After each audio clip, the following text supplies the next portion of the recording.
Muy buenas a todos y bienvenidos a otro podcast de La Vieja Guardia, ya vuestro podcast tecnológico favorito, como digo yo. Creo que soy el único que lo dice. Aquí el que os habla, Manuel Villar, que está acompañado hoy por un viejo colaborador que es Sergio. Y hoy no puede estar, por desgracia, Manolo, pero esperamos que venga. Hoy sí, hoy estamos un poco tal, pero tenemos a nuestro invitado, que es Pedro Santos. Bienvenido, benvindo, Pedro. Gracias, gracias por la invitación. Gracias a ti por estar con nosotros. Tenemos aquí a Pedro, y Pedro, tenemos que decir que es la primera vez que tenemos una persona cuya lengua nativa o seminativa no es el español. Y la verdad es que tenemos que estar agradecido también, no solo de que esté con nosotros, sino además de que esté hablando para vosotros en español también. Lo cosa que la verdad es que es un placer. Vamos a a comentar un poco las noticias de estos días, pero muy brevemente, porque ya sabéis que bueno, el mundo está cambiando muy rápido. De hecho, creo que los profesores vuelven a hacer, la primera noticia es que los profesores vuelven a hacer chats debido a ChatGPT, vuelven a hacer exámenes tradicionales. O sea, en este momento parece ser que hay tanta gente que está haciendo todos los trabajos y absolutamente todo usando ChatGPT que se ha decidido, muchos profesores han decidido que tienen que volver a los exámenes tradicionales. Yo lo entiendo perfectamente, pero bueno, también recuerdo en la universidad que teníamos a los profesores que querían que programases en papel, ¿no? Y teníamos un profesor que le llamaban el compilador, que miraba la pantalla. Tú escribías en papel y tenía muy mala vista, entonces escribía en papel. Tú escribías en papel el examen y te ibas a la revisión y se ponía y se acercaba la página cerca y empezaba a moverla de izquierda a derecha, arriba, abajo, y te daba los errores de sintaxis que habías cometido en el examen, y con eso era tu nota. Yo entiendo que no debe ser la experiencia común de toda la gente en informática, pero el compilador, hay mucha gente que le traumatizó la vida y que supongo que te permite entrenar para pruebas como Google o Facebook en las que tienes que programar en papel en una pizarra. Pero bueno. Me tocó hace años atrás, hice una entrevista en Google, mucho tiempo, y era en la pizarra, y fui escribiendo más o menos pseudocódigo, pero ellos querían código que estuviera sintácticamente correcto. ¿Sí? Claro, pues no es mi experiencia. Yo he hecho también 2 sesiones enteras de Google y me ponían hincapié en que no tenía que ser código formal, sintácticamente correcto. O sea, que tenían el compilador allí, tenías el programador que lo compilaba en su cabeza y te daba los errores de sintaxis. Oye, que te falta un punto y coma, ¿no? Pues sí, la verdad es que, bueno, yo creo que Pedro, vamos adelantando algo, tú tienes bastante experiencia en mentoring y todo eso. ¿Tú crees que realmente vale la pena, merece la pena eso? ¿El ChatGPT o...? No, lo de los exámenes. No tiene, para mí esos exámenes, o sea, no corresponden a la realidad, ¿no? En el día a día no estás programando en una pizarra o en papel, ¿no? Hoy en día el mundo ha evolucionado mucho. Yo cada vez veo menos interés en hacer esas pruebas. Y no me acuerdo de hacer ninguna prueba de esas hace años, además. Ni yo hacerlas, ni verlas hacer. Yo creo que se está yendo eso, es pasado ya. Sí, bueno, sigue siendo el día a día de pues, todas las empresas grandes del sector, ¿no? Spotify, sí, las muy grandes, Amazon, Facebook, yo creo que esas siguen haciendo esas pruebas, yo creo que sí, pero bueno, yo no hago una cosa de esas hace mucho y creo que no sé. Claro, si no te hace falta, pero todos los... yo siempre tengo becarios todos los años y sigue siendo muy habitual, ¿no? Entonces ahora se ha formalizado la industria y todo, incluso hay aplicaciones web en las que haces el entrenamiento como si fueses en un examen, y no solo eso, sino que ya pues hay mentoring que puedes hacer exactamente, que pagas y te hacen entrevistas virtuales. Sí. Bueno, sí, para entrenarte, yo tuve un amigo que quería entrar en Amazon y claro, estuve meses preparándose, aprendiendo, no sé si pagó a alguien para ayudarle, pero estuve a lo mejor un año preparando las pruebas de Amazon, al final entró. Pero yo no imaginaba, yo siempre que iba a una prueba, pues vas. Son unas oposiciones ahora. Claro, tenés que prepararte, sí. Sí, yo también he preparado las pruebas de Google al menos 2 veces y bueno, yo no he preparado, por eso no estoy ahí. He ido a las pruebas. Nada, no las paso. Pues si estáis preparando oposiciones a Google, como Sergio, que sepáis que no estáis solos, a lo mejor os encontráis en el examen a Sergio también ese día. Sí, ¿no? Como los opositores que se encuentran y ya se conocen. Tú estabas en la para administrativo del Sergas o estás administrativo del... Ahí está, sí, son unas oposiciones y te arreglas la vida. Pero bueno, en el podcast tenemos mucha gente que ha pasado por Google. Sí. Entonces, bueno, sé que no tenemos... Estoy un poco consciente del tiempo. Sí. Vamos a ir agilizando, sí. Ahora, 2 noticias para comentar muy rápidamente de JavaScript. Una es Vue.js 1.00, o sea, la versión con la que en teoría debería haber empezado, porque es la versión completa. Pues parece ser que ha estallado en la comunidad como que es mucho más rápida y mucho más compleja, mucho más resuelve muchos problemas que tiene la implementación actual de Node. Reemplaza al código de Node y la verdad es que va bastante bien. Es otra implementación porque ya hay unas cuantas más, pero la gente está muy contenta con Vue.js. No sé si tenéis algún interés especial o hace tiempo que renegasteis de seguir todas las modas de JavaScript, porque si hay un sector dentro de las modas que llevamos que tenga más modas aún, eso es JavaScript. No, yo abandoné los frameworks. Los frameworks son para la gente joven. Ya, sí, los mayores no nos hacen falta. Hay otra noticia relacionada con JavaScript también muy importante, que es que el compilador Hermes de React Native genera una compilación estática por primera vez para JavaScript. O sea, que es un lenguaje dinámico que se ejecuta en un runtime, ahora se va a ejecutar en un código nativo para diferentes plataformas. Con lo cual, la verdad es que me doy cuenta, yo cuando vi la noticia me di cuenta, pero es que hacía mucho tiempo que no veía un binario. Todos los lenguajes que salen, la mayoría son dinámicos. Y los que salen compilados son los que salen ahora, Rust, SIG y alguno más que sale por ahí. Entonces, bueno, también, no sé, ¿qué opináis? Ya veo que no estáis muy por el tema de JavaScript, pero al final parece que si continúa dominando los desarrollos y el mundo, a pesar de todos los problemas que tiene. Es así, cada vez se encuentran más usos.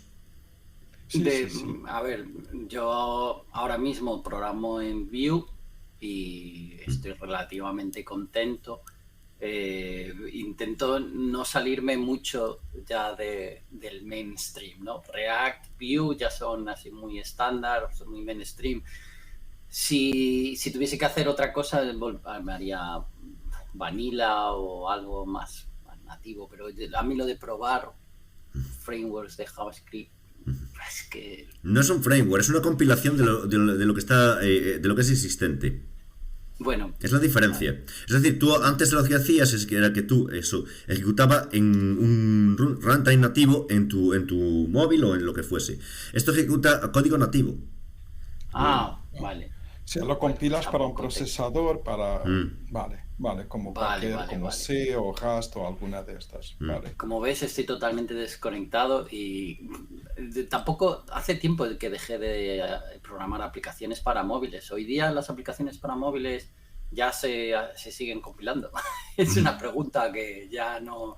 Estoy totalmente desconectado, no tengo ni idea. Yo pensé pues que la verdad es que existen, bueno, es que ahora ya la diferencia entre ejecución y compilación es muy difusa ya, porque la diferencia realmente es no es el paso de compilación, bueno, sí es cierto que se ejecutan, pero como los intérpretes dinámicos añaden un paso de transpilación, eso ya casi funciona como una compilación. Y como el código se ejecuta en un runtime, pues a nadie le preocupa. O sea, al final es pasar de un runtime a otro. Y hay tantas capas que, bueno, como nos estamos perdiendo, voy a pasar a la siguiente noticia, que es Stable Diffusion, que no sé cómo se coló ahí. Hay una Stable Diffusion XL, que es como bueno, pues máximo, nada, máximo. Nada, que solo recalcar que el Generative AI está cambiando muchísimo y cada semana salen herramientas nuevas y que podríamos hacer podcast sobre inteligencia artificial, y de hecho hay cientos de podcasts ya sobre inteligencia artificial. Uh-huh. Pero bueno, Stable Diffusion pues ahora se hace más grande. Uh-huh. Lo dejamos ahí. Bueno. No sé si Pedro quieres comentar algo. Lo dejamos para el final. Siempre... Pedro, tú no le das a la IA, ¿no? No es o sea, he jugueteado con ella un poco, pero no es un tema donde yo esté muy al día. Uh-huh. No. Bueno, pues ahora es cuando podemos ya pasar a hablar directamente contigo. Entonces ya ahí a dispararte ya la primera. Y la primera que hacemos siempre es: ¿cuál fue tu primer ordenador? Mi primer ordenador, yo creo que fue un Sinclair Spectrum, creo, uh-huh. un 48K, uh-huh. no sé qué año, 83 o 84, uh-huh. por ahí. Yeah, esta pregunta la hacemos para que la gente nos oriente. El podcast es de la vieja guardia, porque somos viejos. Entonces aquí andamos todos, pues, nuestro primer ordenador, pues un PCW, un CPC 6128, 6124, algo así. Vale. Entonces así ya la gente nos orienta o te orientan, pues mira, porque a veces viene gente y dice, no, un Pentium 2. Y nosotros, se ha equivocado el podcast. Pues yo creo que paso, ¿no? Mi primer ordenador, creo que incluso... Ya no me acuerdo bien, pero creo que no había aún. Yo soy portugués y vivía en Lisboa en esa altura y creo que no se vendían ahí. Entonces, como pedí mucho, mi madre trabajaba en una multinacional, pidió a un compañero que viajaba a Londres que lo comprara y lo traera para Navidad, y ahí tuve mi primer ordenador. ¿Y lo compraron para ti exclusivamente? ¿Era tu ordenador? Bueno, el mío y de mi hermano, somos dos. Y era para nosotros dos, sí. Vale, ¿y tus padres no tenían ordenador, no trabajaban nada relacionado? No, sí, bueno, mi madre trabajaba en una multinacional de informática que se llama, creo que aún existe, Unisys, en una cierta altura llegó a ser muy grande y luego fue disminuyendo, pero no trabajaba como informática, trabajaba ahí. Y sí, y solo eso era la conexión que tenía con la informática.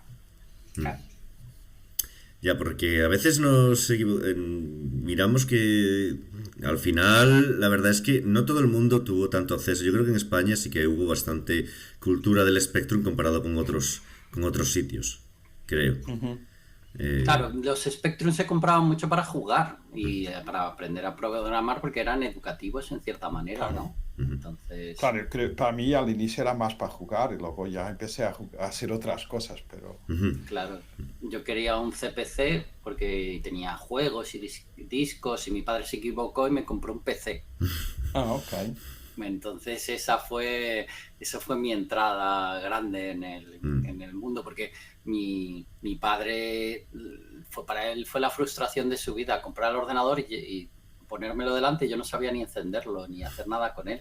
Y cuando intentamos enchufar mis discos, él se había esforzado en conseguir una disquetera de 3,5 cuando mis discos eran de 3 1/4. Entonces fue un... De 5 1/4. Trauma. No, era otro modelo, 3 1/4. Claro, los CPC 6128 eran más gorditos y más finitos que los de 3,5. Entonces eran físicamente eran discos, no eran los de 5,5, ¿no? Que son flexibles, sino que eran otro modelo. Entonces, claro, fue una gran frustración. De hecho, lo primero que hice fue cargarme el sistema operativo, porque no intenté formatear un disco de la unidad B y me cargué la A porque estaba sin configurar o algo así. O sea que no lo sé. Yo recuerdo que para mi padre los inicios de mis inicios de informática fueron un trauma, porque él pues, gastó un mes de salario o lo que fuese en comprar un ordenador que no podía, ya que no sabíamos hacer nada con él. Entonces, Claro, yo creo que mi madre pidió a un compañero de su empresa, creo, que viniera un día y me enseñó 3 cosas del Spectrum. Con lo cual tuvo un arranque un poco mejor que tú. Había 3 sí. cositas, me acuerdo, había el load no sé qué, me enseñó 3 o 4 comandos y fue suficiente para empezar a tirar. Claro, no, mi padre yo estuve un año en clases de informática. Yo programaba Basic, yo programaba, eran clases para niños. En mi colegio había clases, pues era un colegio muy avanzado en el que habían hecho un aula de informática en los 80. Tía, qué chulo. Entonces, claro, yo se suponía que ya era un genio de la informática. Y cuando me puso el ordenador no era ni siquiera, no tenía nada que ver. O sea, era otro mundo completamente diferente. Y Bueno, como veo ya que os ponéis muy nostálgicos y todo eso, yo creo que como aquí Pedro hoy no tiene mucho tiempo, pero bueno, pues intentaremos traerlo otro día, más adelante, cuando sea. sí. Pero hoy yo quería hablar de que Pedro, o sea, vamos a hacer un super fast forward. Normalmente a veces le pedimos a la gente que nos cuente su vida hasta que, como decidiste, me gustó, yo quise hacer esto, quise hacer informática, quise hacer lo que sea. Sí, fuese. y la carrera, Sí, la cómo fue tu carrera profesional, la sí. carrera profesional también. ¿Te gustaron los compañeros que tenías en la carrera? No, eran todos lo que sea. Bueno, yo creo que aquí merece la pena mencionar que ahora mismo te dedicas a hacer, sobre todo, a ser mentor en tu actual posición, en tu actual Sí. empresa. Bueno, hago 2 roles, más o menos, que están los 2 conectados. Yo me veo un poco en la empresa donde estoy y algunas donde he estado antes, un poco como un consultor interno. Y entonces hago 2 roles. Uno, consultoría a los equipos que necesitan algún apoyo, alguien con quien trocar ideas o están ahí hablando hace un mes y discutiendo algo y no avanzan y quieren escuchar una tercera opinión, o sentarme con ellos y ayudarles a hacer un proyecto, pero modelo de consultor. La gente viene a por mí y pide ayuda. Esa es una vertiente. La otra es la parte de mentoría, que trabajo con los ingenieros de software, ingenieras, y les voy pues haciendo sesiones de catas, pequeñas cosas para ir mejorando sus skills y sus prácticas técnicas. Y voy entre estos 2 mundos, un poco consultoría a las equipas y, si queremos, también consultoría a las personas y ayudarlas a crecer y a hacer un trabajo más, no sé, más, al final, que disfruten más, que no sea tan frustrante. Pues Y es un poco eso. Eso es algo que me parece que es súper importante. No todas las empresas se pueden permitir tener una persona como tú, pero yo lo veo todos los días también, porque tengo un equipo también con juniors, como todos, y esa gente necesita continuamente mentoría de los que llevamos ya, vamos a decir, 20 años en la industria, o más, en algunos casos. Bueno, pero yo no los solo seniors juniors. Antes extrañarías que muchos seniors, yo tengo muchos seniors haciendo sesiones. A lo mejor no empezamos en el mismo tema, empezamos un poco más adelante, pero siempre hay cosas que puedes mejorar. No, yo no diría que yo ahora mismo estoy haciendo, no sé, unas 15 personas o 16 y solo tengo dos juniors, solo tengo 2. Los otros son gente de nivel intermedio y algunos senior que también está. Entonces, ¿cómo funciona? Que lo veo más o menos como un psicólogo que vas allí y Bueno, te gente que analiza me dice- primero los problemas y se mete en tu mente y dice, ¡buh! Aquí tu problema ¿Sabes son qué? los árboles binarios. He tenido ese feedback. Me hace gracia porque hace, no sé, un par de semanas uno de los seniors me ha dicho, es que ir a tus sesiones es como ir al psicólogo. Yo no había, y ahora tú me sacas eso otra Claro, vez. Yo me no, río un montón con esto. Recientemente acabo de salir del psicólogo, entonces lo he visto. Bueno, las sesiones dependen mucho. Hay sesiones que son puro código. O sea, yo, por ejemplo, ahora lo que tengo, a empezar de inicio, tengo una página, en la empresa usamos Confluence, y pongo ahí mi calendario. Tengo estos slots disponibles y la gente se apunta, quien quiere. O sea, no es obligatorio para nadie, ni los juniors tienen que estar. Quien quiere se apunta a slot. Yo lo que les pido son dos cosas, que vengan por lo menos dos para hacer esto un poco, porque aprenden también entre ellos, no solo, o sea, por un lado es más efectivo para mí, porque es menos tiempo, y para ellos es mejor porque aprenden uno con otro, van haciendo pair programming. Y la segunda cosa que normalmente pido es que vengan de dos equipos distintos, porque a veces en las empresas grandes la gente no se conoce, y a veces hay esto lo descubrí por acaso, porque empecé a hacer esto y lo descubrí, que cuando se juntan gente de dos equipos, mejora la comunicación entre los equipos. Pues de repente no somos nosotros y ellos. Yo conozco a alguno de ellos, soy amigo, hago sesiones con él. Y esto fue una cosa que descubrí al acaso, haciendo. Y ahora siempre intento promover que la gente no venga del mismo equipo para que conozcan unos a otros. Y sí, claro, funciona bien. Es un efecto secundario que está en Intel teníamos algo parecido. A medida que vas subiendo los grados, llega un grado en el que tienes que estar en comunicación con múltiples equipos para poder facilitar esa conexión, ¿no? Entonces, claro. Y a medida que vas subiendo, ya no es grupos, ya no es equipos, sino ramas de negocio. Pues claro. A lo mejor ventas, marketing y software, y entonces tienes que estar, y eso te da puntos a fin de año. Claro.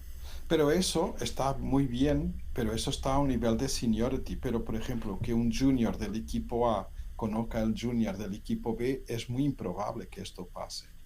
Porque no sé, están en áreas de negocio distintos y esto.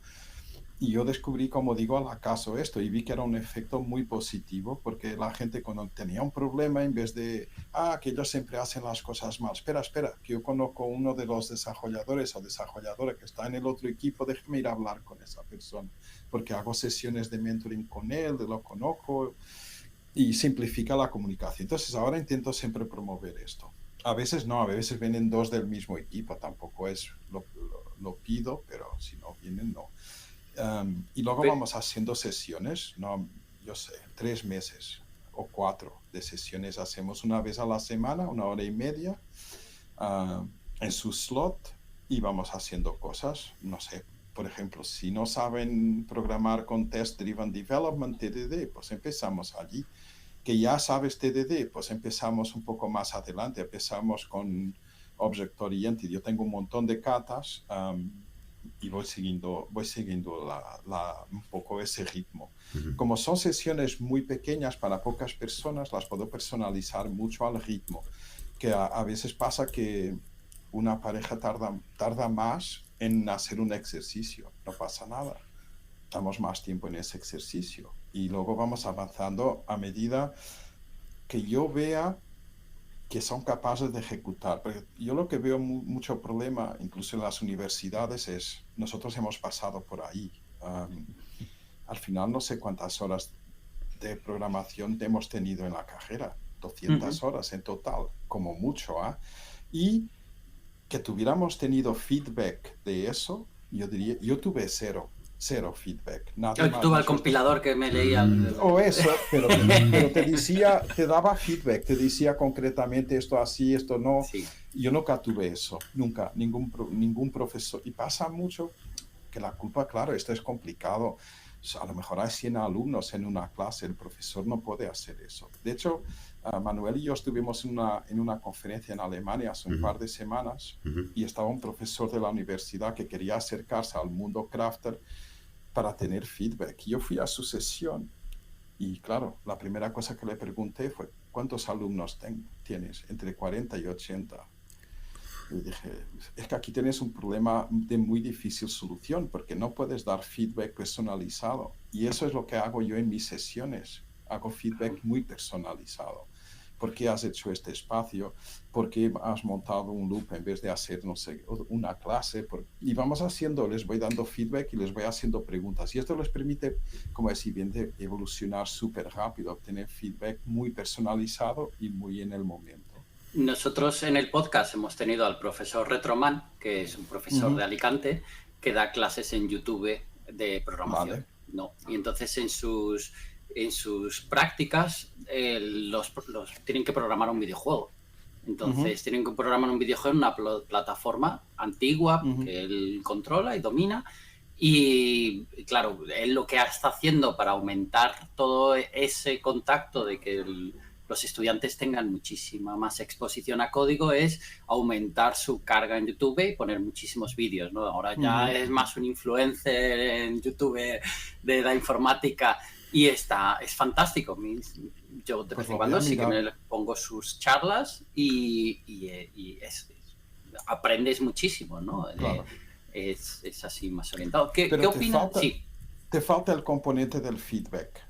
Sí, pero por ejemplo, hay un tema. Si no tienes eso, es complicado. Ya, hay un tema que es muy importante. Esa es la razón de que YouTube y Twitch tienen un chat.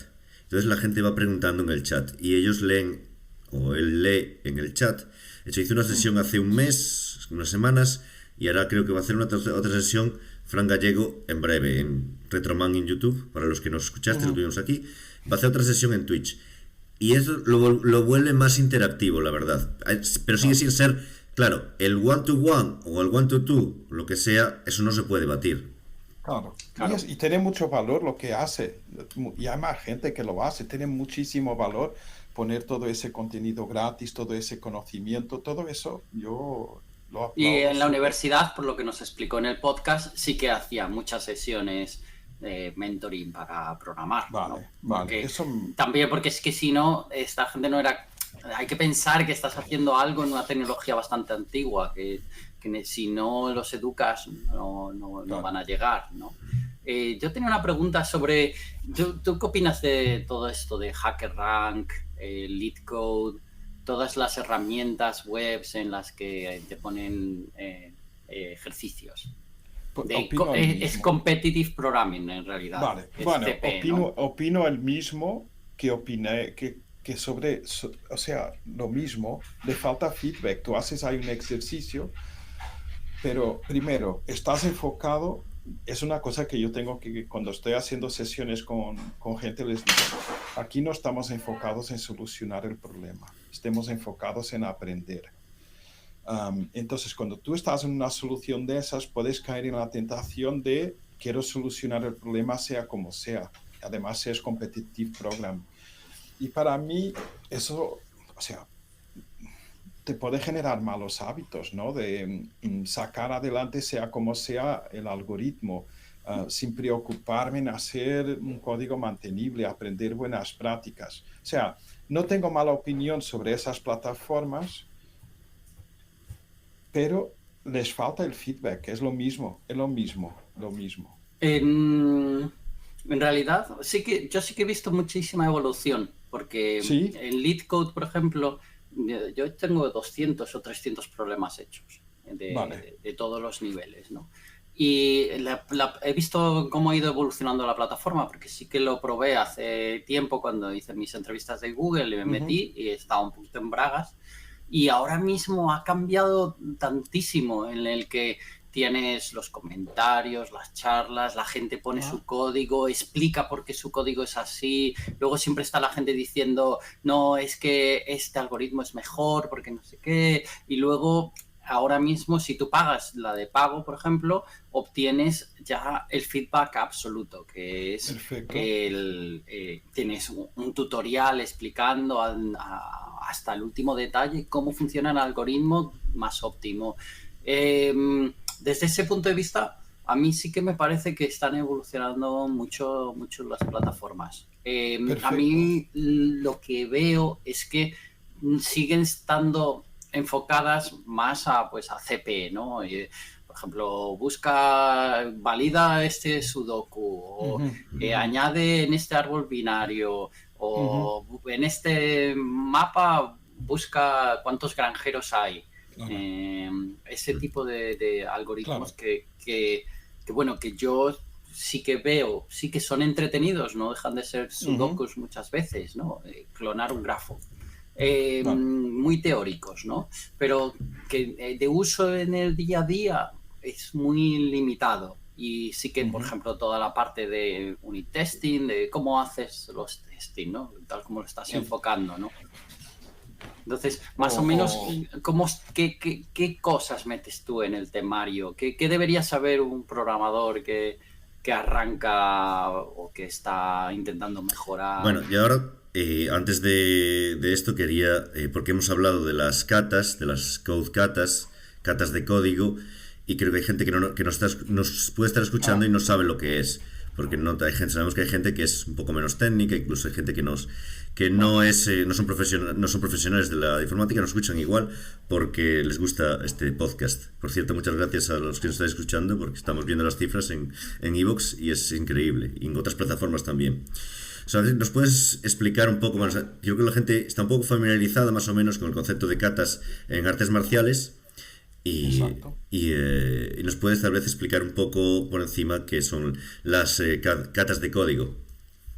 Bueno, yo de lo que sé, las catas, creo que es Dave Thomas, el tío que escribió el The Pragmatic Programmer, Ujú. luego lo podéis confirmar, Sí. am, que inventó este concepto. Yo creo que él practicaba artes marciales. Y entonces la cata no deja de ser un ejercicio de código, pero la idea es practicar el código perfecto, como es practicar, no sé, en karate o en judo, el movimiento perfecto. Repites, repites, repites un movimiento hasta que lo perfeccionas. Y la idea de la kata viene de ahí. O sea, puede ser un ejercicio como ese que estabas hablando de, yo qué sé, añadir un nodo a un grafo, no sé, o buscar elemento por algún filtro, pero el enfoque no está tanto en la solución, pero está en cómo llegas a la solución e intentar hacer el código más perfecto y repetirlo a lo mejor unas cuantas veces hasta que encuentras 3, 4, 5, 7 formas de llegar a la solución,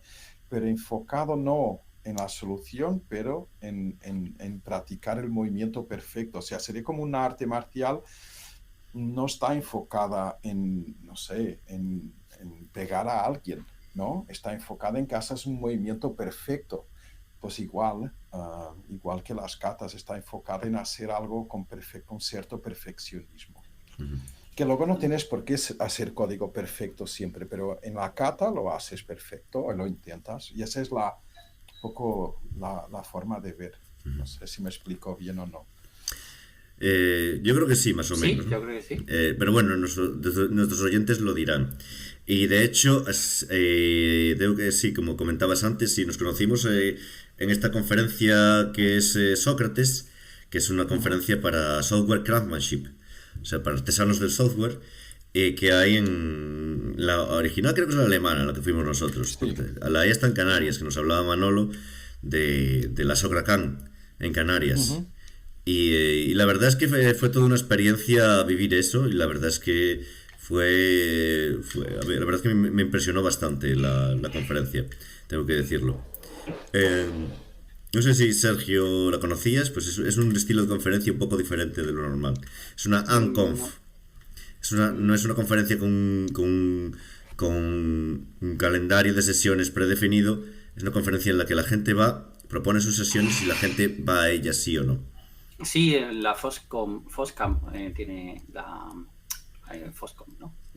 Sí. Fosdem. Fosdem. Tiene Fostem. Fosdem, yes. Ojo, hace muchos años que no voy. Mm, Sí que tenía una sección que era desorganizada, ¿no? O sea, Ujú. que sí, que era espontánea. mm, Sí, conozco el concepto, lo que pasa es que últimamente voy a poquito, realmente, lo tengo abandonado.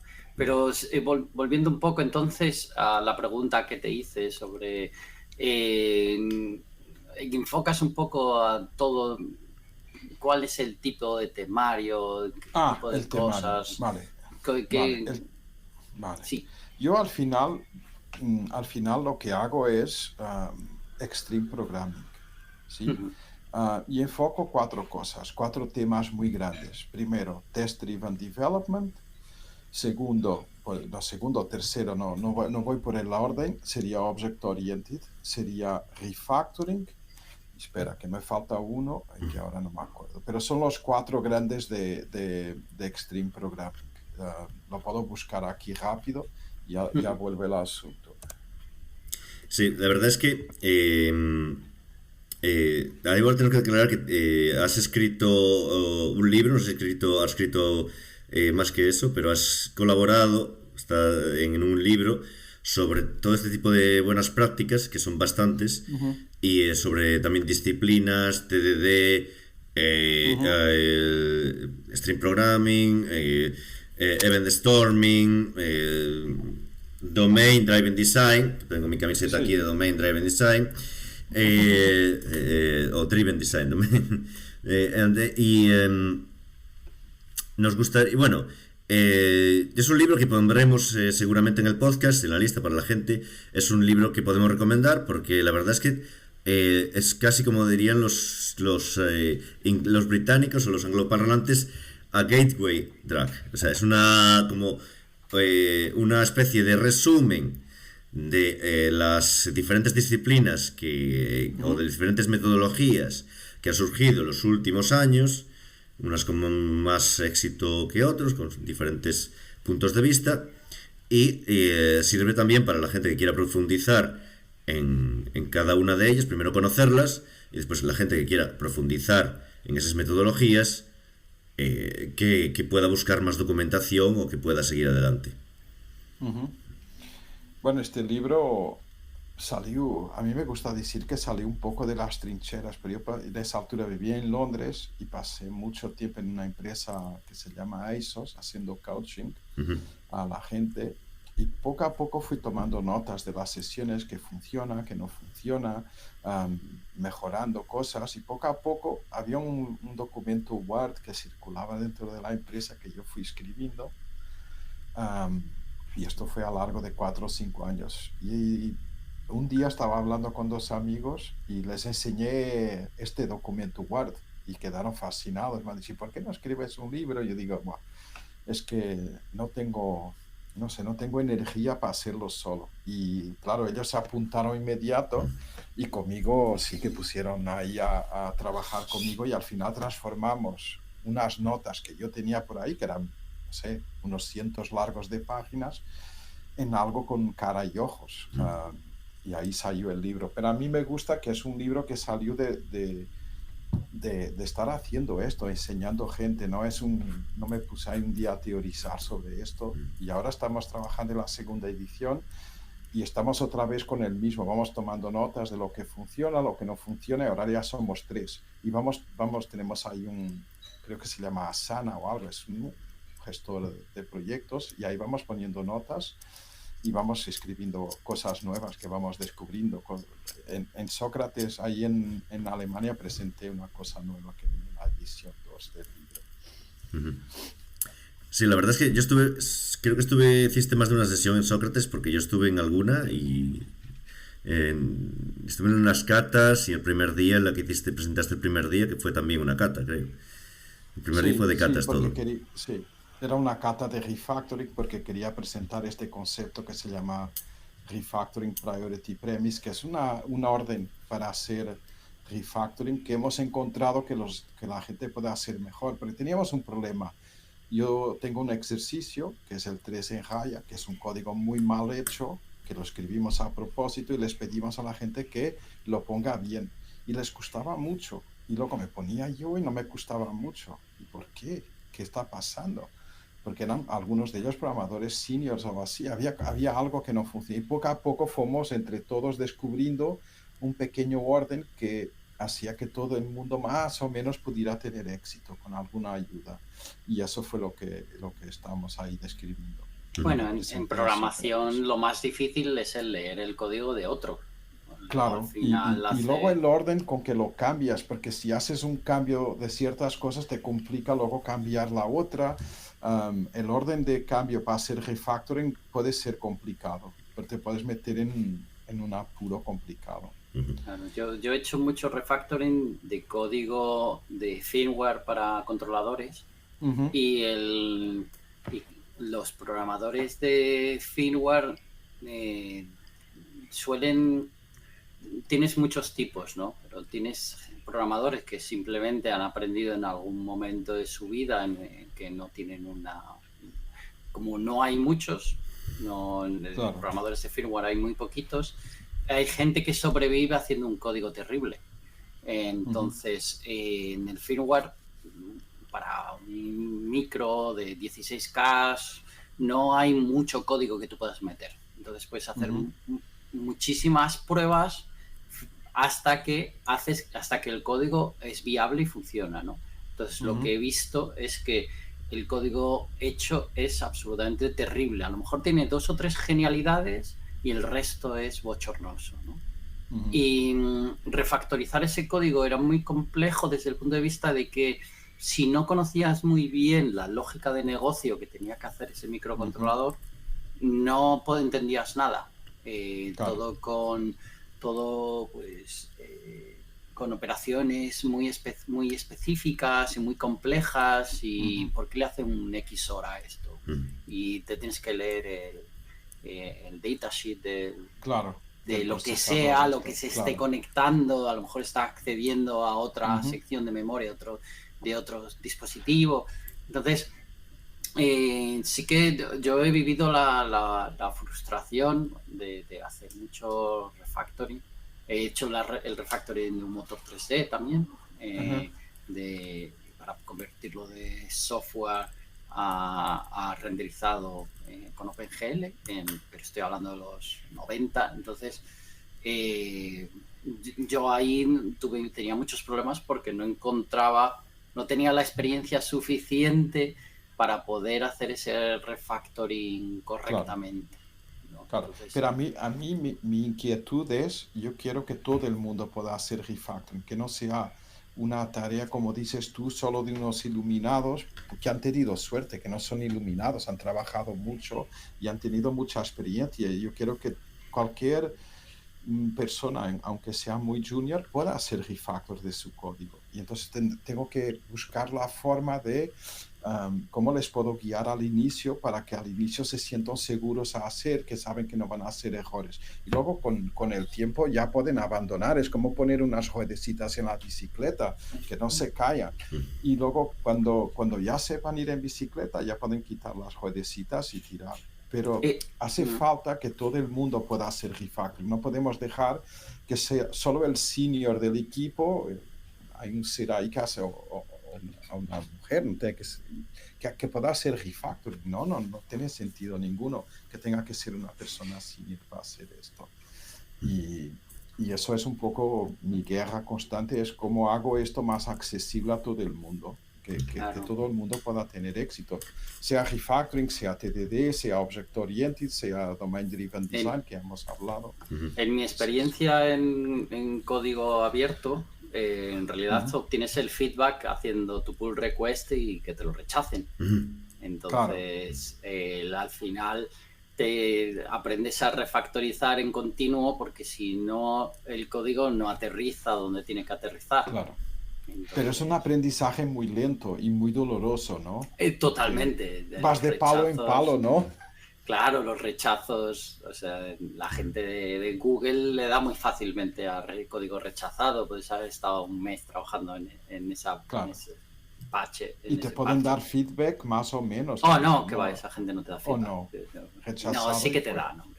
Dan, yo creo que sí. Sí que te dan, ¿no? Estaba haciendo...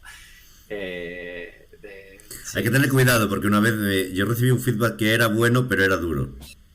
A ver si me entendéis. No siempre, pero cuando te dicen cosas que a lo mejor había otra manera de decir las cosas, ¿no? Bueno, no, pero a ver, yo soy un programador senior porque yo soy viejo, pero muchas veces yo no sigo las mejores prácticas. Entonces yo entiendo perfectamente cuando hago un código que yo vengo mucho de código que tiene que funcionar ya, porque tiene que ir ya. Y tiene que aterrizar ya, porque hay un límite de tiempo en el que este código tiene que entrar. Y si no entra, no existe el proyecto. Bueno, entonces... Yo Yo quería cuestionar esa idea del programador senior, ¿eh?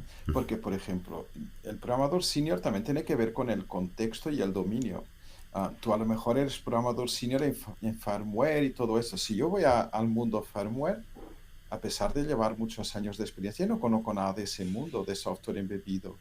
Entonces, mi seniority, sí que hay cosas que puedo traspasar, pero hay una parte que no tengo ni idea, tengo mucho que aprender. Yo creo que la seniority, hay una parte contextual muy importante de, yo qué sé, ni necesitas ser firmware, a veces es el negocio. Sé mucho de seguros o de finanzas, pero si me ponen a trabajar en healthcare, a lo mejor no sé nada, no sé nada de ese dominio. Ahí, por lo menos durante unos meses, no soy senior, soy pues un programador como otro, Yo ¿no? tengo un amigo que está ahora haciendo programación en finanzas y, claro, el problema que tiene es que no tiene ni idea de todos los Claro. paradigmas pues, de las transacciones y cómo... Y el otro día estábamos buscando acrónimos online para ver qué demonios era. Me estaba haciendo preguntas, yo no tenía ni idea. Y empezamos a buscar y eran formas de grafos de cómo se ejecutan órdenes para poder llegar a una ejecución correcta de una orden de compra de stock, ¿no? Claro. Entonces, al parecer, pues, y claro, él tenía que modificar ciertas partes del código porque había fallos y no era capaz de entender absolutamente nada. Y una vez que encontramos, pues, qué significaban las siglas, entonces, por muy senior que seas, si no trabajas en el sector finanzas o pues en motores 3D, si no tienes experiencia, yo llevo 15 años sin programar nada de motores 3D, pues ahora mismo no tengo ni idea, o sea, sé Claro, las bases, claro. ya está, no... Es Es un que a tema. veces veo la seniority asociado a años. Llevo 10 años como programador, soy senior. Bueno, mm, eres senior en ese dominio o los que hayas trabajado. En Entonces, otros a lo mejor estamos no. hablando ahora un poco de De cosas distintas. generalización y especificación, ¿no? Centrarse en un Especialización. especialización. ¿Qué Bueno, opinas de la especialización y el generalismo? Supongo que son los términos es una pregunta correctos. complicada, ¿no? Bueno, yo te Am, voy a decir una cosa sobre... Os voy a hacer un apunte antes de nada. vale. No sé si muy relacionado o algo así, pero tuvimos aquí a David Bonilla, que tiene su conferencia, la TerhugoConf, que lleva Ujú, muchísimo tiempo trabajando con perfiles y para trabajadores y empresas y tiene muchísima experiencia en el sector de encontrar a gente para un puesto determinado. ujú, Y cuando le preguntamos, ¿cómo encuentro gente buena? La respuesta fue, tira la pila.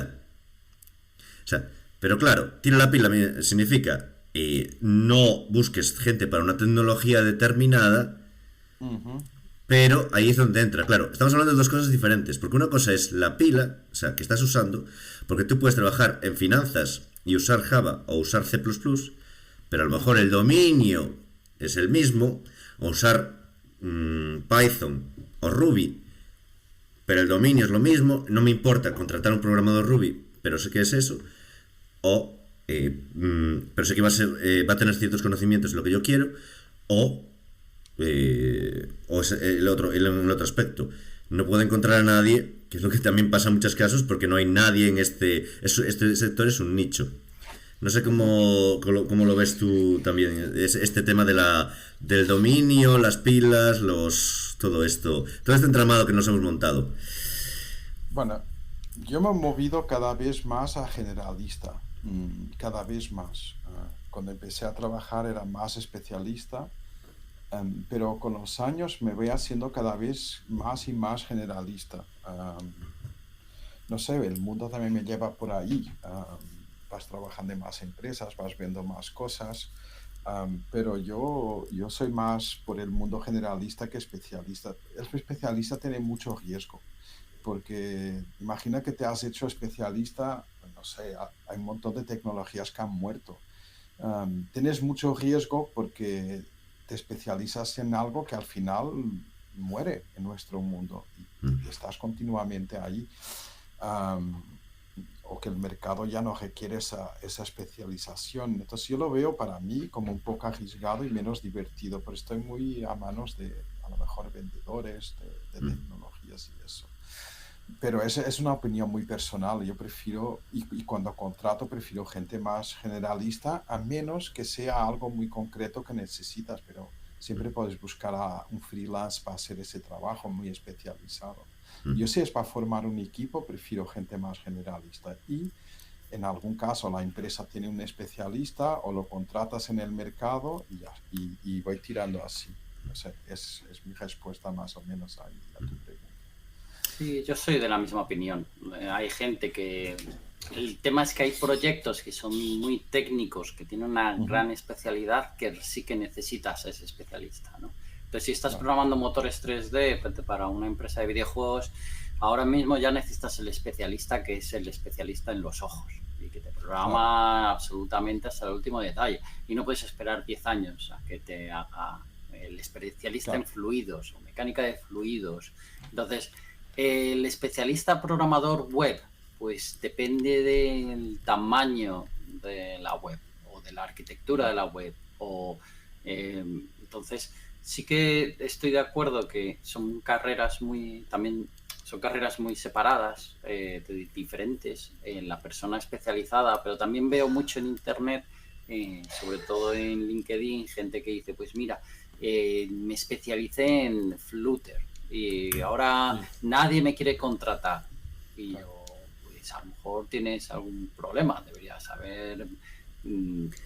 Ese es un caso que le tocó directamente, hablé directamente con un amigo mío que lleva 20 años de programador y que ahora programa en Flutter y me dijo literalmente that's rubbish. Es decir, eso, lo que te está comentando ahí es un caso muy espectacular, muy especial. Pasó con Flash, me acuerdo Silverlight, un montón de gente. Son tecnologías que han muerto totalmente. ¿Quién ahora programa en Silverlight o Flash o algo así? Y para decir dos, pero hay más, Flutter, hay un montón de cosas por eso. Es un mundo más arriesgado, a lo mejor puedes hacer más dinero, pero tiene más riesgo para mí. Claro, sí.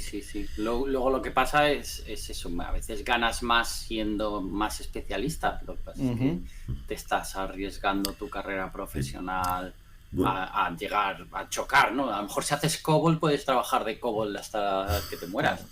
Pero en los frameworks de JavaScript cambian cada semana. Sí, los frameworks sí, pero el core no. Bueno, el core evoluciona, pero sigue siendo el mismo.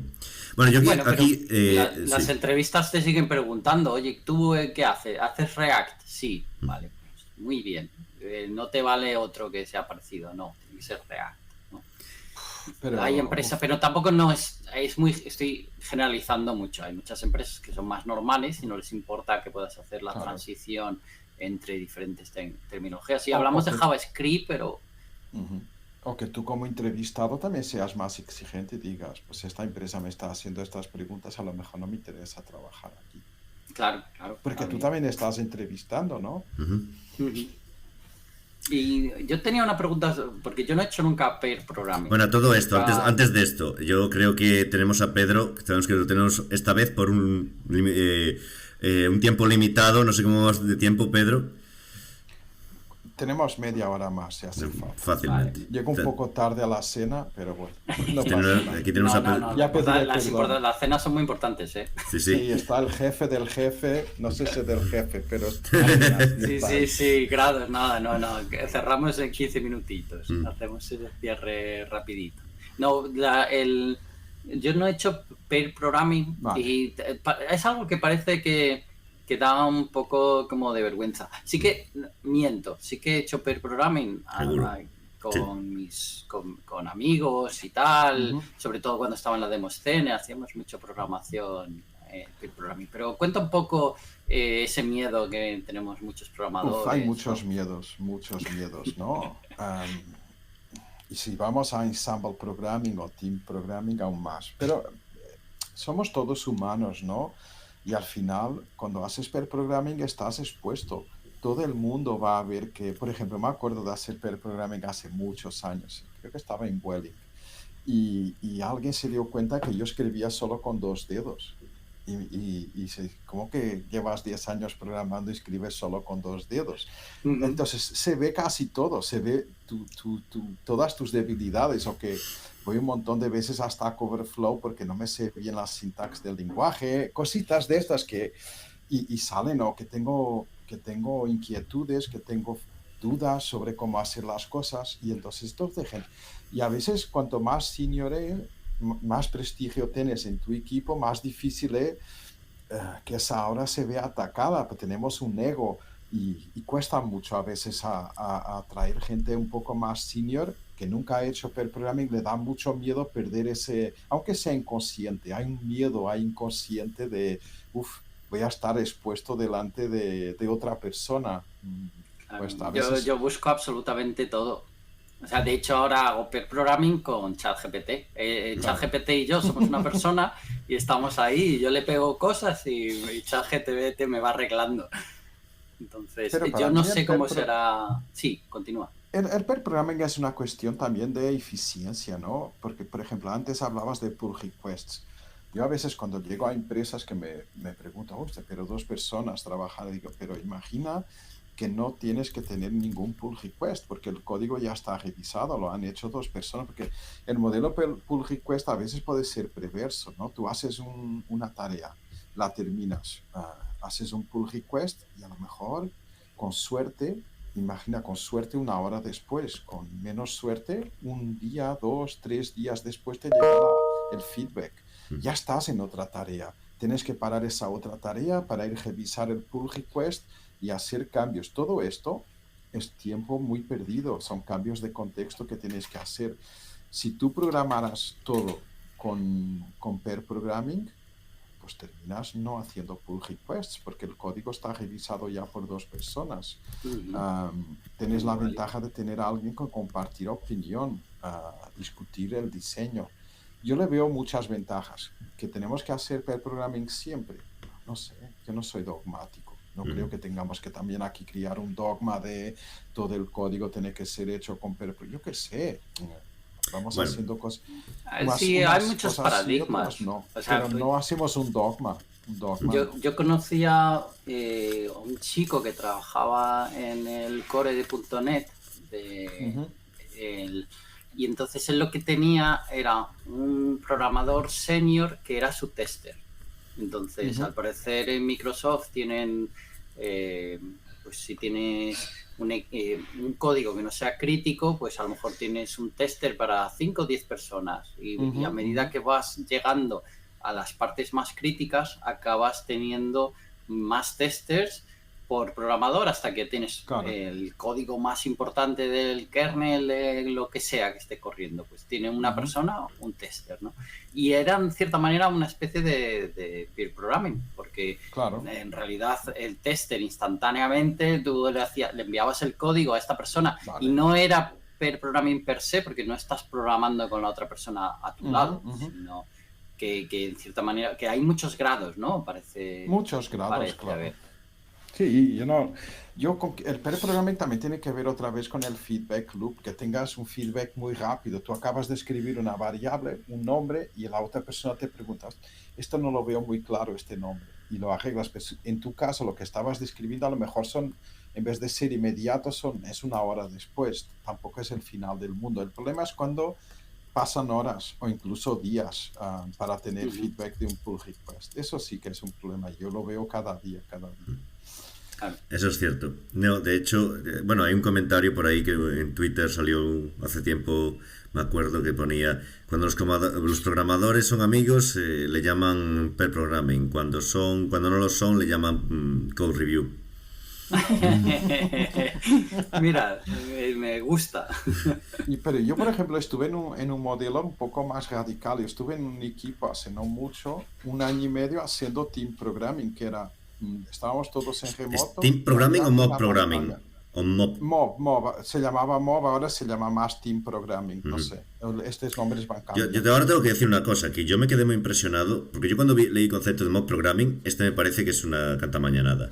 Y yo me quedé... Yo no estoy familiarizado.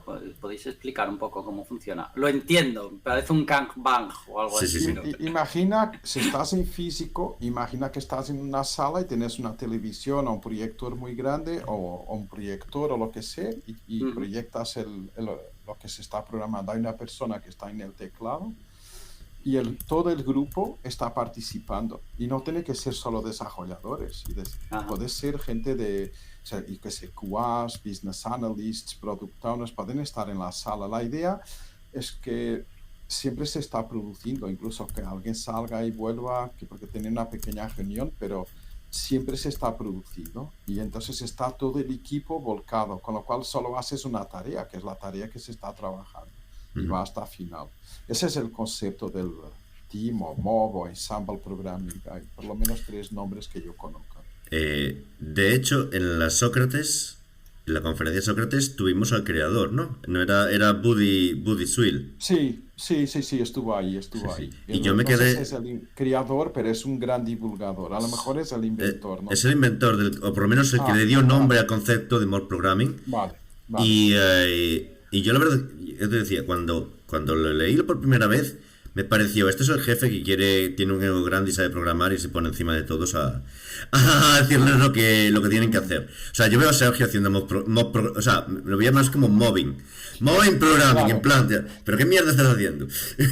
Bueno, eso ya es casi bullying programming. Bullying, ¿no? Programming. Bueno, es que mob programming es totalmente al revés, porque si estamos hablando antes de los miedos, ahora imagina que estás escribiendo código delante de 5 o 6 personas. Requiere un nivel de madurez alto. Muy alto. Un nivel de psychological safety alto. Yo he visto gente salir llorando, y gente mayor, grandecita. Sí, imagina que tú estás en el teclado y te están 5 personas martillando. No, tira para atrás, borra esto, pone... Al final te asfixia.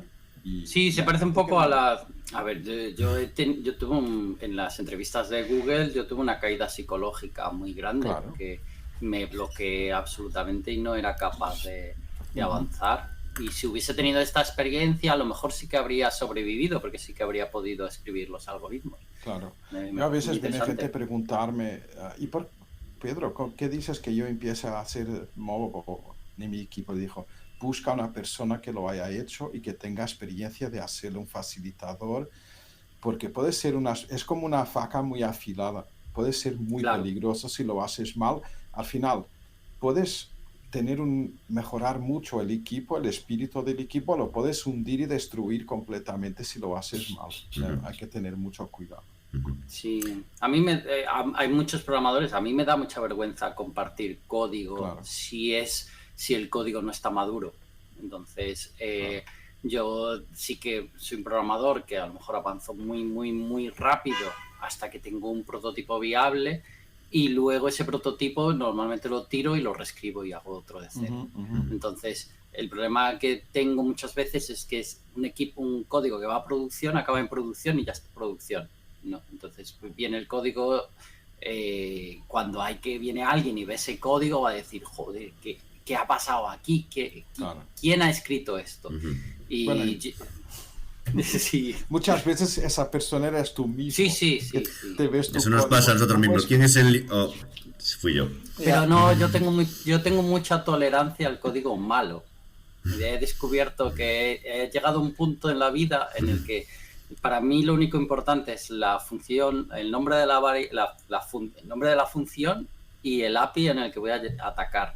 Y el resto me da igual, porque sé que en algún momento eso se va a tirar a la basura y se va a reescribir o lo que sea. Entonces, código malo lo puedo aceptar y para lo que a mí es código malo, a otra gente es código fantástico. Entonces, todo este código en Python que está súper ofuscado, pues a mí no me gusta. Me gusta el código muchísimo más simplista. Yo creo que aquí podríamos hablar también...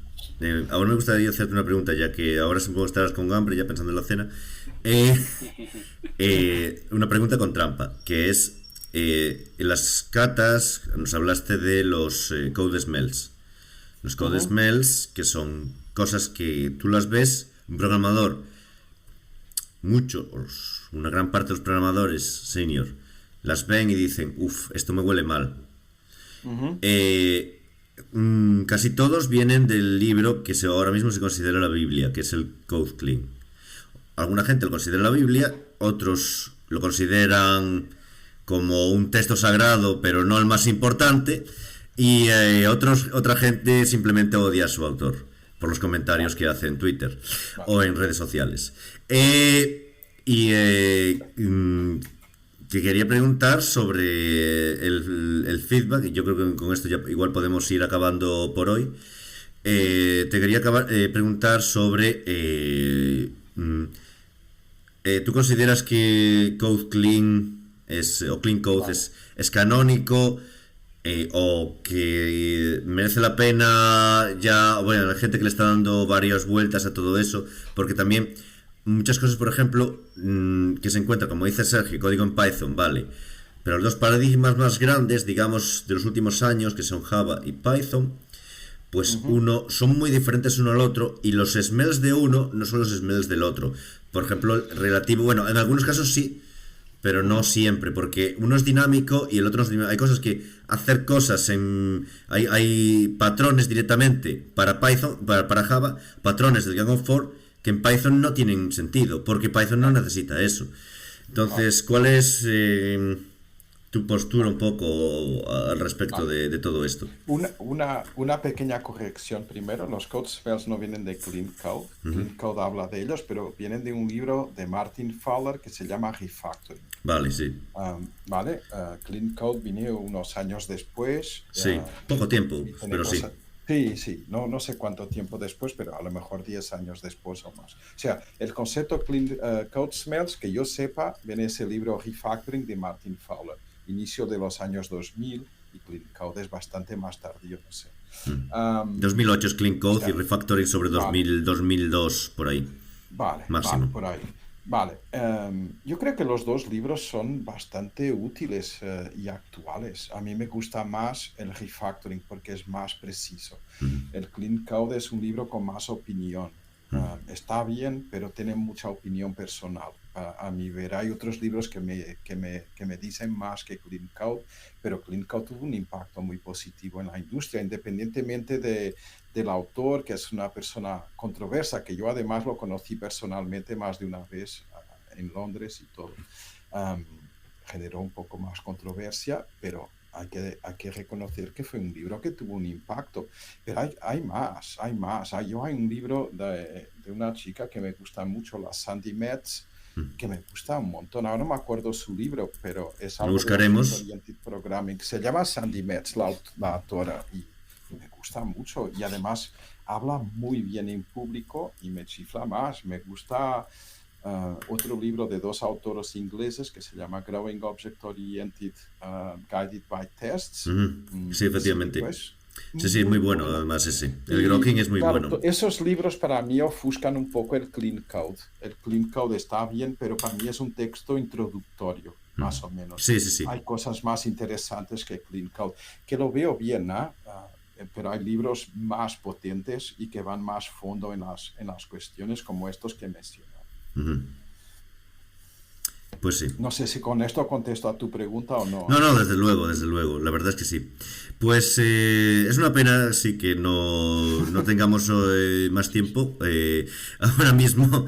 Y no sé, Manolo, creo que también le interesaría hablar contigo bastante, además. Y la verdad es que nos quedamos con bastantes ganas de seguir hablando contigo y preguntarte ahí más temas de las catas, también de Domain Driven Design y de todas esas metodologías de las que hablas en tu libro, que pondremos el libro en el texto del podcast para toda la gente, que yo creo que, por ejemplo, ahora que hablamos de Clean Code como texto introductorio, yo creo que también yo pondría a tu libro como texto introductorio y tal vez algo más, porque hay conceptos que son bastante avanzados en ese libro. Y nada, desearte suerte para la segunda edición. Esperemos que tenga mucho éxito del libro. Vale. Y sabemos que estás en Y una Madrid. buena cena. Sí, que tengas buena cena. Ahora mismo estoy en Barcelona porque hubo una reunión de mi empresa y vivo en Madrid, pero he venido a Barcelona. Esta semana estoy en Barcelona. Pues hay gente que nos escucha, que está en Madrid o Barcelona o en cualquier sitio donde te encuentre, porque te mueves de conferencia en conferencia, y ahora ya saben que te conocen del podcast y pueden hablar contigo porque, oye, mira, te conozco del podcast de La Vieja Guardia. Y acercaros a las comunidades de crafters, que son bastante amigables a la gente. Hay comunidades de crafters en toda España, toda que yo sepa. Buscar en Twitter, buscar comunidad de crafters de, yo qué sé, de Asturias, comunidad de crafters de algunas que conozco, de Murcia, Barcelona, Madrid, por supuesto, pero hay muchas y son comunidades muy amigables nuevamente, que hacen catas con regularidad. Si nunca has practicado una cata, os animo a acercaros. En Londres hay una muy grande. Si yo estaba en la organización de Londres, es la mayor del mundo. Londres es enorme. Sí. Pero estoy hablando como a la audiencia aquí es más, pero si vivís en Alemania, hay una red enorme en Alemania de software crafters, en Suiza, en Francia. Bueno, tú has estado en Sócrates y has visto que la gente es muy amigable, que puedes hacer preguntas y eso. Esa es la ventaja de Sócrates, tiene una atmósfera tan especial, porque es en plan, tú puedes ir allí a hablar de lo que quieras, también la gente puede ir a escucharte o no.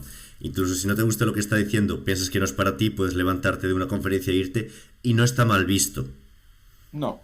Y podés ir también y hacer una pregunta. Hubo gente que fue, mira, estoy haciendo algo con Event Storming. ¿Hay alguien que me pueda explicar? Voy a estar en la sala 22 a las 10:30. Y a lo mejor te aparece un experto de Event Storming que te lo explica. A lo mejor no viene nadie porque no hay. Pero me gusta esa parte de que no tengas que proponer una charla.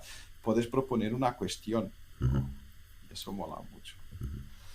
Pues sí, la verdad es que fue toda una experiencia para los que vivimos la Sócrates por primera vez, y lo recomiendo a todo el mundo que se una. Es una manera de aprender si estáis empezando. Yo sé que hay muchos que estáis empezando, que nos escucháis para ver si aprendéis algo y a veces estáis un poco decepcionados, pero sí, la Sócrates, incluso si eres muy junior puedes ir igual. Si eres muy senior o si te crees muy senior o si tienes un ego muy grande, que ahí quería hablar.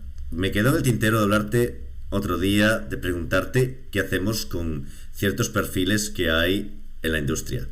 Y me quedo con las ganas de hablaremos otro día, tenemos que hablar otro día, sin duda. Sí, a mí también. Ha sido un placer enorme estar aquí. Al final ha pasado 1 hora y algo y para mí han pasado 5 minutos. Empezamos hace nada. Lo habéis hecho súper, súper ameno. Gracias. Pues nada, nos vemos la próxima vez. Muchas gracias y ahora hasta la vista. Bueno, adiós. Chao.